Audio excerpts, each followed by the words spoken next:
By the sounds of the media, America is on the edge, standing what is being called the fiscal cliff. This whole fiscal cliff issue didn't come up. The fiscal cliff negotiations continue. There's no action from Congress. Going over the fiscal cliff means spending gets cut, that's for sure.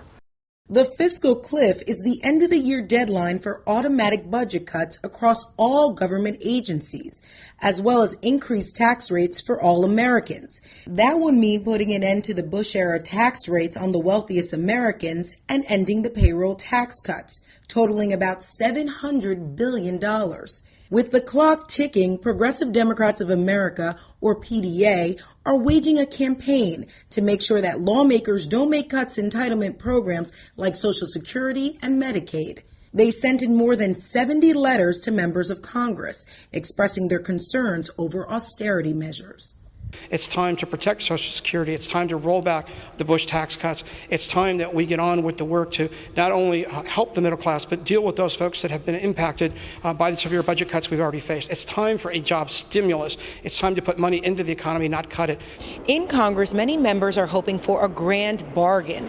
That would mean spending cuts as well as raising revenues. For progressives on the Hill, government cuts aren't completely off the table, especially when it comes to the defense budget. Reducing our nuclear arsenal saves billions and billions and billions of dollars. So, we're in a habit here in Washington where you can't talk about cutting one penny from the defense budget because you get accused of being soft on defense. Yet the Pentagon is one of the most inefficiently run agencies in our government. I want a tough defense, but I want a lean defense, and bloat in our defense budget doesn't provide any security for us. It's just waste. Massachusetts Congressman Jim McGovern says that his fellow Democrats have an opportunity to make a case for the uses of government and why austerity is the wrong path, especially during a recession. You do not have to lower people's standard of living or quality of life to be able to deal with our fiscal challenges. It's not about austerity. We saw what austerity did in Europe. It's not the way to go. But it's about thoughtful, imaginative investments in government and figuring out a way, as we balance the budget, to lift people up. And that's my hope. And that's what I would like to see happen. What will happen has yet to be determined, but many outside groups are trying to persuade the direction of the conversation. There is a strong campaign by the nonprofit Fix the Debt, headed by members of the bipartisan Simpson-Bowles Commission. On their website, they state that they, quote, don't support any one plan in particular, but whatever plan that moves forward should include reform to Medicare and Medicaid, changes to Social Security, as well as comprehensive tax reform. That means broadening the tax base, lowering tax rates, and raising revenue. This group has a combination of lawmakers and corporate interests on its board, like Chairman and CEO of Honeywell, David Coate, and Vice President and Co-Chairman of J.P. Morgan, James B. Lee Jr. Wall Street has made a push to impact the potential budget deal with this pledge and media appearances.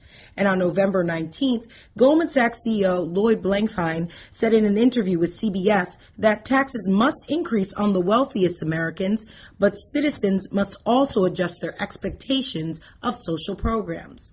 You're going to have to undoubtedly do something to lower people's expectations, the entitlements, and what people think that they're going to get, because they're not going to get it. Social Security, Medicare, Medicaid. Some things, and you could go back and you can look at the history of these things, and Social Security wasn't devised to be a system that supported you for a 30-year retirement after a 25-year career. So there'll be certain things that, the retirement age has to be changed, maybe some of the benefits have to be affected, maybe some of the inflation adjustments have to be revised. But in general, entitlements have to be slowed down and contained.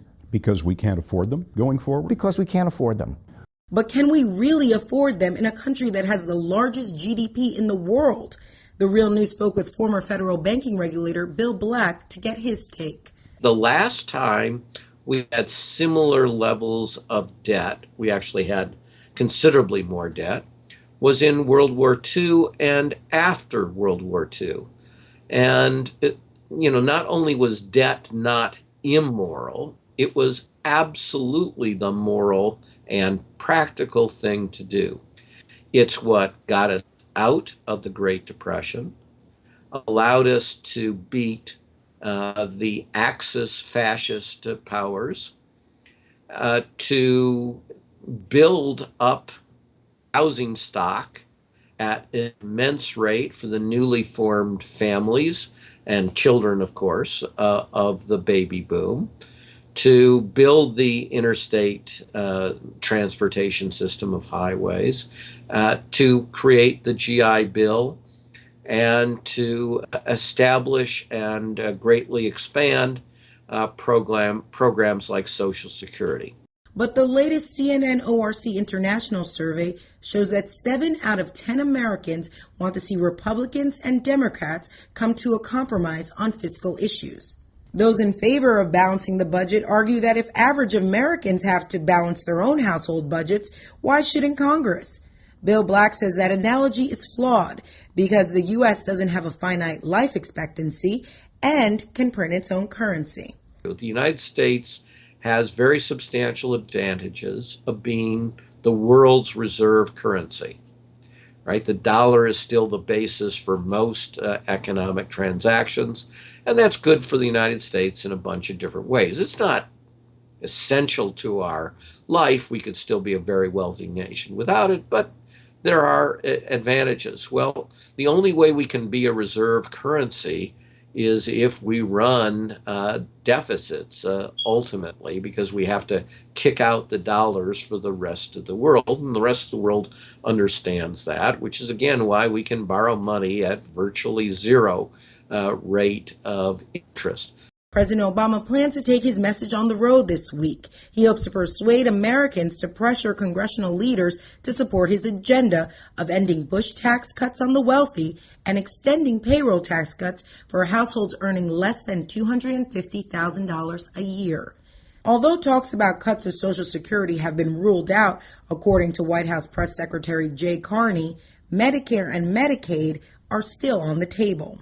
Social Security is not currently a driver of the deficit. That's an economic fact. And while the President supports engaging with Congress on a separate track to strengthen Social Security for the long term, we need to, when it comes to entitlements, we need to look at Medicare and Medicaid as we have already. But for Black, he sees this push for compromise and dealing with Social Security on a separate track could be setting the stage for corporations privatizing social programs. He will have given away the store, and he will have provided the political cover that the Wall Street needs to be able to, in subsequent presidencies, Republican and Democrat, further erode the safety net and eventually privatize Social Security. So just as only a conservative Republican could go to what was then called Red China, that was Nixon, so too can only a Democratic president open up the safety net to being unraveled. An opening that progressives on the Hill want to remind the president to keep closed. For the Real News Network, Jessica Devereaux, Washington.